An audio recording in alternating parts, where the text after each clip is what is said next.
ሰላም ውድ ተመልካቾች እንዴት ናችሁ? እንደምን አላችሁ? አሁን ወሳኝ የሆነ መረጃ ይዤላችሁ መጥቻለሁ። የመረጃ ለሚመለከተው አካል እንዲደርስ ላይክ አድርጉ፣ ሼር አድርጉ። ቻናሉም ተደራሽነቱ እንዲሰፋ ሰብስክራይብ በማድረግ ቤተሰብ ይሁኑ ስል በአክብሮት እጠይቃለሁ። ይህ መረጃ ምንድነው? ሰሞኑን የሱዳን ጦር ከፍተኛ የሆነ ዘመቻ በኢትዮጵያ ክልል በኩምሩክ በአሶሳ አካባቢ ጀምሯል። ስለዚህ የወረዳው ነዋሪዎች እንግዲህ ወደ አሶሳ እየፈለሱ ነው። ይህ የሚሆነው ለምንድን ነው ስትሉ ኢትዮጵያ ከራሷን ሉዓላዊነት ከማስጠበቅ ይልቅ የራሷን ሕዝቦች ደህንነት ከማስጠበቅ ይልቅ የዩኤኢን ጥቅም ለማስጠበቅ ስትል የገባችበት ጦርነት ነው ከሱዳን ጋር። ምክንያቱም ደቡብ ሱዳን 3 ዓመት ሊያልፋት ነው በምዕራብ ኢትዮጵያ ከወረሰች ከ200 ኪሎ ሜትር በላይ ዘልቃ ገብታ ህዝቦቿ ከተፈናቀሉ ታግተው ከተወሰዱ በአልፋሽጋ አለ 5ኛ ዓመቱን ይዟል።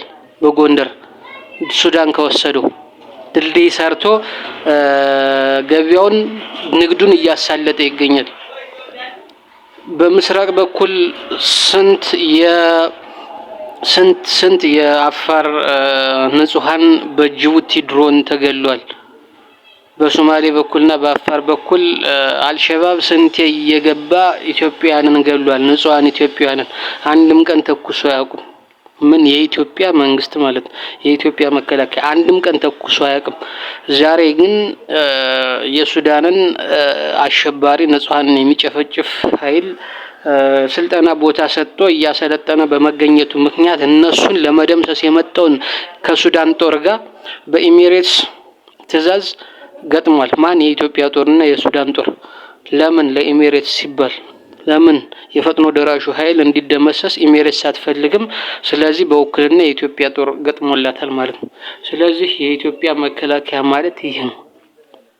ኢትዮጵያን ዝቅ አድርጎ የሌላ ሀገር ኢንተረስትን ለማስጠበቅ መስዋዕት የሚከፍል መስዋዕት ሆናለሁ የሚል የኢትዮጵያን ጥቅም የኢትዮጵያን ንጹሃን እየገደለ አሰብን ለኢሚሬትስ አመጣለሁ የሚል ስለዚህ ነው የመንግስታችን። ስለዚህ ፋኖ የሚታገለው ይህን ነው። ፋኖ ለማሸነፍ የሚሰራው ይህን ነው። ስለዚህ ኢትዮጵያን እንደ ኢትዮጵያ መቀጠል ካስፈለገ መሆን ያለበት ከፋኖ ጎን ነው። አይ ከተባለ ደግሞ እኛ እንግዲህ የራሳችንን ነፍጥ አንስተናል። የራሳችንን ከየትኛውም ክልል የተሻለ ኃይል ገንብተናል። አማራጩ እንግዲህ በሂደት የሚወሰን ይሆናል ማለት ነው። ነገር ግን አማራው አሁን ይህንን ግንዛቤ ውስጥ ማስገባት አለበት።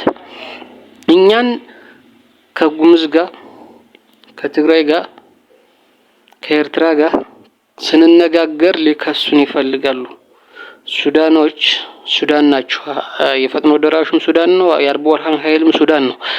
እኛን ከአልቡርሃን ጋር ይከሱናል። እነሱ ግን ለአሸባሪው ንጹሃንን ሱዳናውያን ለሚጨፈጭፈው አብረው ሆነው መስዋዕት እየከፈሉ ስንት የኢትዮጵያን ደንበር አስደፍረው ለኢትዮጵያ ደንበር ሳይሆን ለሱዳን አሸባሪው ኃይል እሱን ለማዳን አብረው እየተዋጉ እኛን በባንዳ ስም ይከሱናል። ይህ ጭፍንነት ነው።